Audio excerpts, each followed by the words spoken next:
या फिर बीजेपी का कमल खिलेगा, यह तस्वीर भी हम इस महा एग्जिट पोल के जरिए बताने की कोशिश करेंगे। लेकिन आपको बता दें कि हरियाणा की क्या तस्वीर होगी, यह भी हम आपको बताने की कोशिश करेंगे।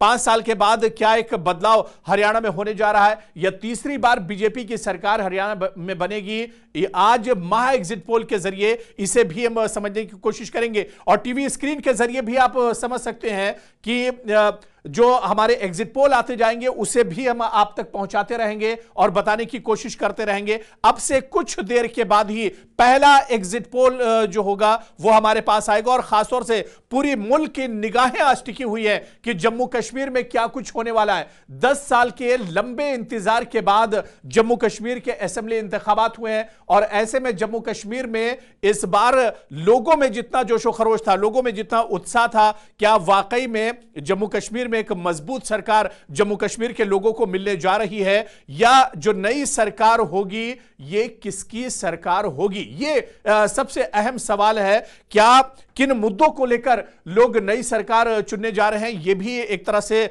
बहुत अहम सवाल है। इस पर भी हम आगे बातचीत करेंगे और आप तक पहुंचाने की कोशिश करेंगे।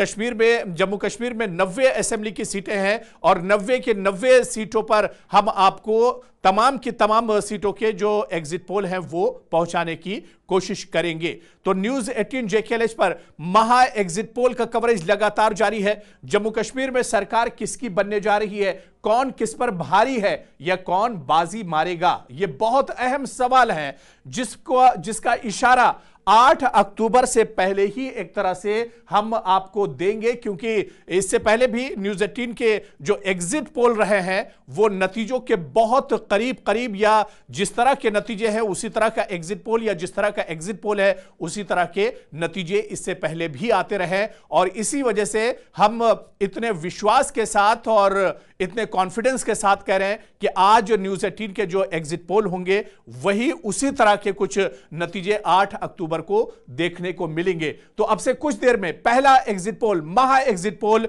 न्यूज 18 के पास आने वाला है, और जम्मू कश्मीर में सरकार आखिर किसकी होगी। और चलिए, हमारे साथ बहुत खास मेहमान जम्मू कश्मीर कांग्रेस के सीनियर लीडर और जम्मू कश्मीर कांग्रेस के साबिक सदर जी मीर साहब हमारे साथ जुड़े हुए हैं। जी मीर साहब, आपको मेरी आवाज आ रही है? बहुत इस्तकबाल है न्यूज 18 में आपका। काफी धीमी आ रही है बट कैच कर रहा हूं मैं। जी मीर साहब, देखिए अब क्योंकि 3 मरहलों का जम्मू कश्मीर का चुनाव था वो मुकम्मल हो चुका है, और 8 तारीख को नतीजे आएंगे, लेकिन उससे पहले न्यूज 18 के पास अब से कुछ देर में एग्जिट पोल्स आना शुरू हो जाएंगे। लेकिन मैं आपके तजुर्बे के जरिए मैं समझना चाह रहा हूं जमीनी सतह पर आपने क्या कुछ देखा है और जम्मू कश्मीर में नतीजे किस तरह के होंगे, मैं आपके तजुर्बे के जरिए से समझना चाह रहा हूं। अब देखिए, मैं तो लगातार चुनाव के दरमियान और चुनाव कंप्लीट होने के बाद में जहां जहां पर भी मेरी इंटरेक्शन आप लोगों से हुई जी, हमने बताया कि जम्मू कश्मीर के वोटर में जोश खरोश है वोट डालने के लिए, और वो जोश खरोश इसलिए है कि 10 साल से जम्मू कश्मीर के लोगों को वंचित रखा गया वोट डालने से। पहला एक सदमा सा लोगों को था कि आखिरकार हमने क्या गुनाह किया है कि हमको 10 साल अपने नुमाइंदे चुनने का मौका नहीं दिया गया।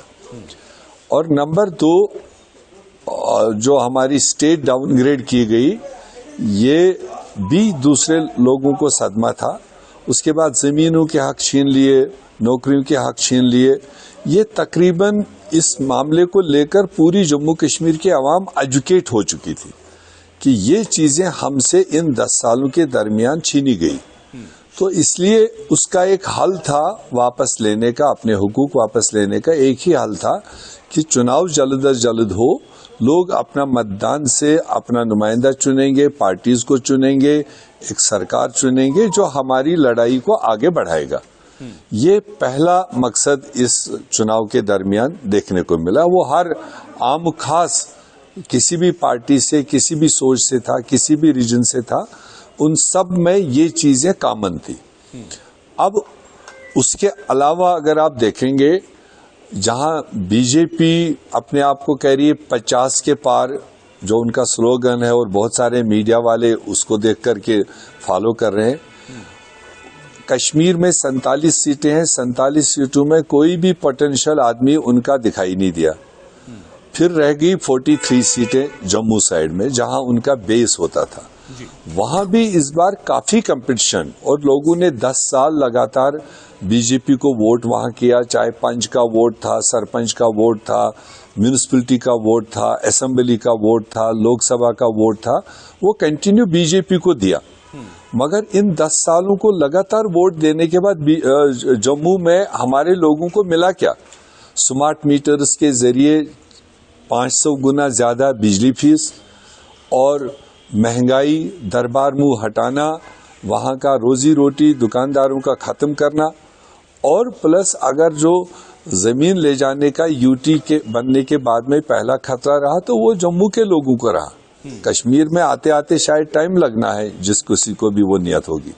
तो इसी तरह से नौकरियों का मुकाबला, पहले मेरिट में हमारे विद इन स्टेट बच्चे कंपेयर नहीं करते थे, अब तो जब खुल के वो पूरे देश में कर दिया तो उसमें वहां के बच्चे कहां से उसमें कम्पीट करेंगे, ये भी एक लोगों में चर्चा था। तो इसलिए जो जम्मू साइड से भी हमको वोटिंग पैटर्न देखने को मिला, वो वोट बदलाव के लिए था। 10 साल के बीजेपी के दिल्ली और जम्मू कश्मीर को चलाने के अगेंस्ट वो वोट था। अब आज चाहे एनालिसिस या आपका एग्जिट पोल क्या भी दिखाए, घर बैठे कोई बनाया होगा, मगर जमीनी सतह का जो रिपोर्ट है वो बदलाव के लिए वोट किया लोगों ने। भले मतलब बहुत सारा परसेंटेज लोगों का है जो खुल के नहीं बोले, साइलेंट वोटिंग हुई, और वो साइलेंट वोटिंग उन्होंने बदलाव के लिए की। और वो बदलाव में हमें साफ दिखाई दे रहा है कि जो सबसे बड़ा अलायंस जम्मू कश्मीर में नेशनल कॉन्फ्रेंस और कांग्रेस का बना, जो 2 बड़ी पार्टियां हैं, तो आम इंसान के नजर में वोट डालने के लिए एक आसानी हुई कि जो सबसे बड़ा अलायंस है, जो एक मुस्तकम सरकार कल दे सकता है, जो हमारे हकूक के लिए लड़ेगा, सबसे पहले स्टेट को रिस्टोर करने के लिए लड़ेगा, जम्मू कश्मीर से लेकर दिल्ली तक जिनकी आवाज़ है। तो हमारे लीडरों ने जो खुल के कैंपेन की, राहुल गांधी जी ने की, आपके ये खरगे जी ने किया, प्रियंका गांधी जी ने किया, और दर्जनों स्टार कैंपेनर्स यहाँ पर आए, एक ही मौके पर बात रखी। मीर साहब, जिस तरह से बीजेपी जम्मू रीजन की आप बात कर रहे थे कि बीजेपी के मुकाबले में कांग्रेस और बीजेपी के दरमियान ही यहां पर मुकाबला माना जा रहा था जम्मू रीजन में, लेकिन क्या जिस तरह से कांग्रेस जम्मू रीजन में फाइट कर रही थी, क्या इसी तरह से कश्मीर वैली की अगर बात करें, क्या जितनी सीटों पर लड़ रही थी कांग्रेस, क्या कश्मीर रीजन में भी कांग्रेस उसी तरह से कारकर्दगी करेगी जिस तरह से उसकी कारकर्दगी जम्मू में रहेगी? मेरे ख्याल से परसेंटेज में, वो हरियाणा साहब, परसेंटेज में आप देखेंगे तो कश्मीर में कांग्रेस ऑल टाइम बेहतर रिजल्ट देगा, क्योंकि हम यहां 10 सीटों पर लड़ रहे थे।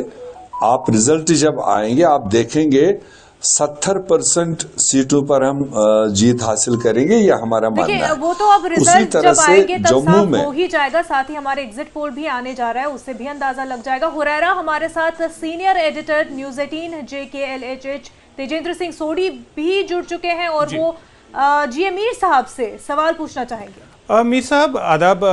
तेजेंद्र, आपसे सवाल पूछना चाहूंगा। आप मुझे ये बताएं कि कश्मीर में, जम्मू कश्मीर में कांग्रेस और नेशनल कॉन्फ्रेंस का एक प्री पोल अलायंस गठन हुआ, उसमें उमर अब्दुल्ला ने एक शिकायत की कि कांग्रेस पार्टी जम्मू में इतना ज़्यादा कैंपेन नहीं कर रही है, जम्मू को सीरियसली नहीं ले रही है। और वो देखने को भी सामने आया कि जम्मू में कांग्रेस ने अपना जो मैन पावर है या जितने भी उनके आपकी पार्टी के टॉप लीडर्स है वो इतने सीरियस नज़र नहीं आए। आपकी सीट एलोकेशन में भी आप लोगों ने बहुत डिले किया। फिर दूसरी तरफ आप ही के पार्टी के एक सीनियर लीडर, जो पार्टी के जम्मू कश्मीर में के फॉर्मर प्रेसिडेंट हैं, उन्होंने उमर अब्दुल्ला पे पर्सनल अटैक शुरू किए। तो कहीं ना कहीं ऐसा तो नहीं लग रहा लोगों ने ये सोचा कि कांग्रेस और नेशनल कॉन्फ्रेंस का जो अलायंस है, प्री पोल अलायंस, ये दिखावा था, अंदर से सब कुछ ठीक नहीं था? बिल्कुल ऐसा नहीं। आपने 3 सवाल एक ही सवाल में पूछे। एक तो उमर साहब की टिप्पणी आपने, ये तो कई बार मीडिया वालों ने हमारे सामने पूछा, हमने लगातार कहा कि शायद तब तक उमर साहब खुद भी जम्मू की ओर रुख नहीं किए थे। वो कश्मीर वैली में बिजी थे, उनको जम्मू की ज्यादा जानकारी थी नहीं।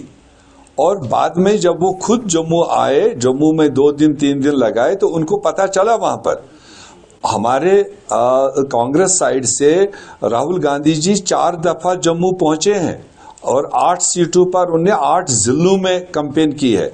और खड़गे जी 2 दफा आए हैं, 4 जिलों में उन्होंने कैंपेन की है। प्रियंका गांधी जी खुद आई है, उनने 2 जिलों में कैंपेन की है। और उसके अलावा स्टार कैंपेनर्स हमारे लगातार जम्मू में अवेलेबल थे। वो जहां जहां पर भी कैंडिडेट की जिस तरह की रिक्वायरमेंट आई, वहां के हिसाब से उनको वहां पर हमने बैकअप दिया है। जनरल सेक्रेटरीज कम से कम 3-4 जम्मू में बैठे हुए थे, एआईसीसी जनरल सेक्रेटरीज, और फॉर्मर चीफ मिनिस्टर्स वहां पर मौजूद थे। राजस्थान के फॉर्मर चीफ मिनिस्टर थे, हिमाचल के present chief minister, deputy chief minister, वो बैक एंड कॉल पर थे। जहां कैंडिडेटों ने जिस नुक एंड कॉर्नर में जिस तरह का लीडर मांगा, जिस तरह का स्टार कैंपेनर मांगा, वो दिया। लेकिन मीर साहब हमारे एक फॉर्मर प्रेसिडेंट ने, मीर साहब मैं ये जानना चाहूंगा, जो आपने टिकट डिस्ट्रीब्यूशन में थोड़ा डिले किया, क्या आपको लगता है वो कांग्रेस को कहीं ना कहीं नुकसान देगा, स्पेशली जम्मू रीजन में जो टिकट्स के डिस्ट्रीब्यूशन में बहुत ज्यादा डिले हुआ? पता नहीं, ये आप कोई डिले नहीं हुआ। आप डेट्स देख लीजिए, जब चुनाव डिक्लेयर हुआ उस डेट के पहले फेज से पहले हमने टिकटों का ऐलान किया। ऐसा थोड़ी ना कि 6 महीने पहले कर लेते। पहले तो लोगों को भरोसा नहीं था चुनाव भी होगा। चुनाव का डिक्लेरेशन हुआ, चुनाव के डिक्लेरेशन के बाद हमने अलायंस को कंप्लीट किया। अलायंस जिस दिन शाम को कंप्लीट हुआ, उससे पहले हमारी पार्टी ने सीईसी, जो सबसे बड़ी पार्टी है, पहली फेज की टिकटें पहले क्लियर कर रखी थी और दूसरी फेज के टाइम के हिसाब से करी।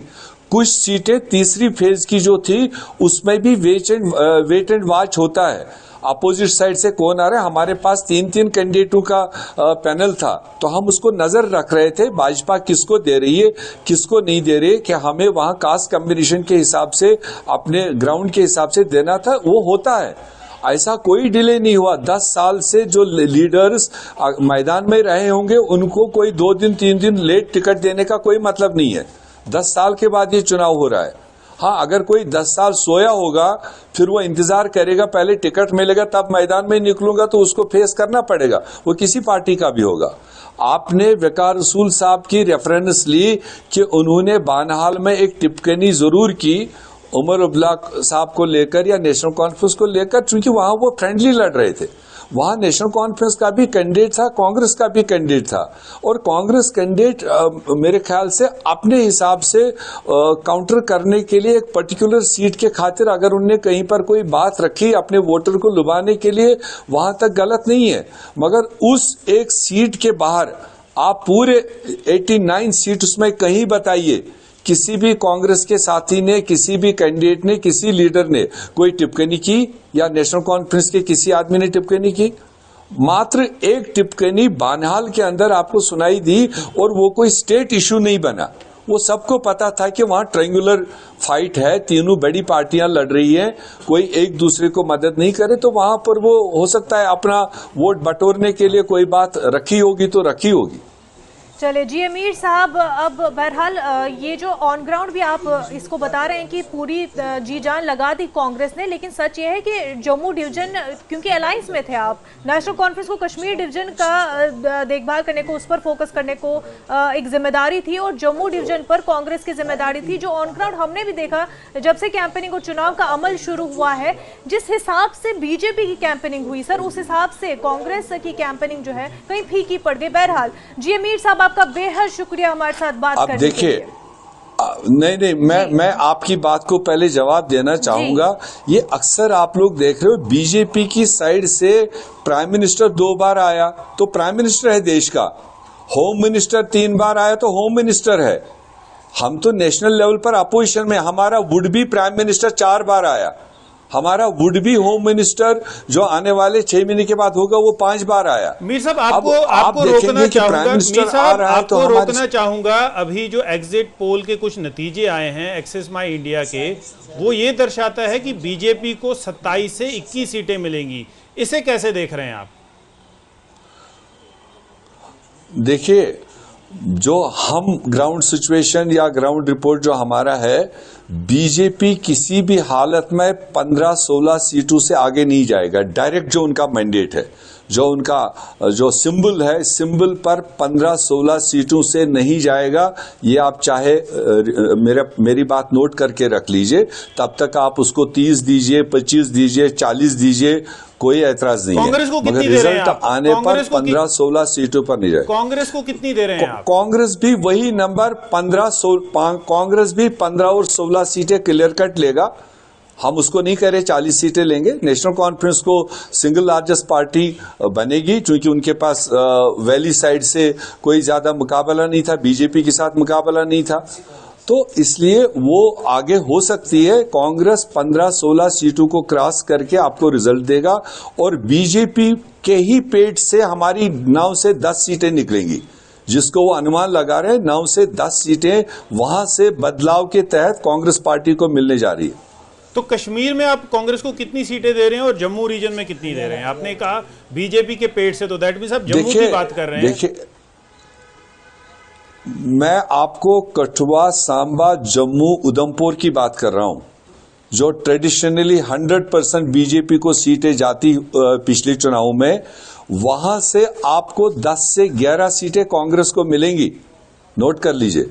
और फिर चनाब वैली, रियासी, पुंछ और राजौरी, वहां से जो 4-5 सीटें हमारी आनी है वो तो आनी है, और कश्मीर वैली से आपको 10 में से 7 सीटें हासिल होंगी कांग्रेस पार्टी को, ये आप देख लीजिए। फिर भी मैंने सेफ आपको कहा 16-17 सीटें। जी चले सर, ये जो पूरी तस्वीर है 8 अक्टूबर को साफ हो जाएगी। बहरहाल अभी जो एक्सिस ऑफ इंडिया की तरफ से पोल सामने आ रहे हैं उस हिसाब से हम आपको बता रहे थे, लेकिन हमारे साथ बात करने के लिए जी मीर साहब आपका बेहद शुक्रिया।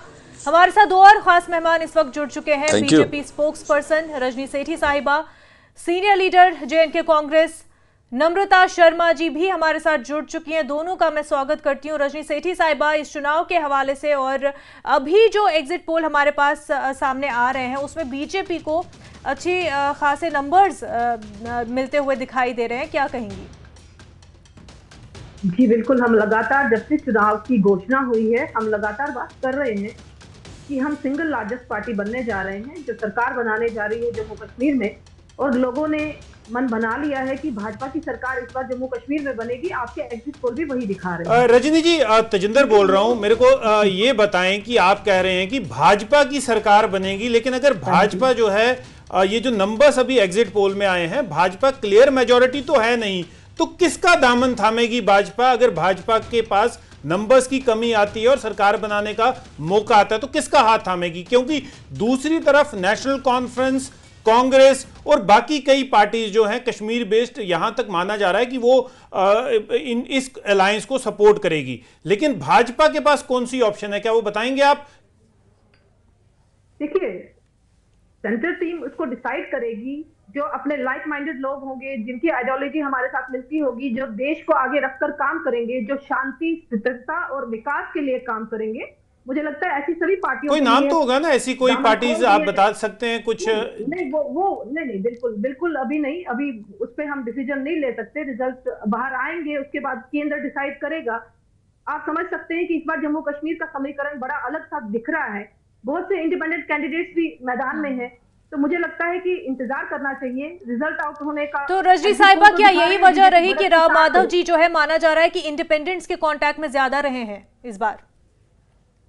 देखिए, सरकार बनाने के लिए जोड़ तोड़ करना वो सब हर पॉलिटिकल पार्टी का बनता है, तो ये भाजपा एक पहली बार नहीं कर रही। अगर कांग्रेस की मेजोरिटी आती तो मुझे लगता है कांग्रेस भी करती, मगर लोगों ने मन बना लिया है, चाहे वो जम्मू के हैं या कश्मीर के हैं, कि इस बार जो सरकार होगी वो भाजपा की फुल फ्लेज आएगी। बिल्कुल, लेकिन सोनी सर, यहाँ पर एक चीज और क्लियर कर दूं, क्योंकि जो फिगर हमारे पास अभी तक महा एग्जिट पोल में आ रही है, ये जम्मू रीजन की दरअसल इसमें बात हो रही है कि जम्मू में बीजेपी को 27 से 31 सीटें मिलने का अनुमान लगाया जा रहा है इस महा एग्जिट पोल में।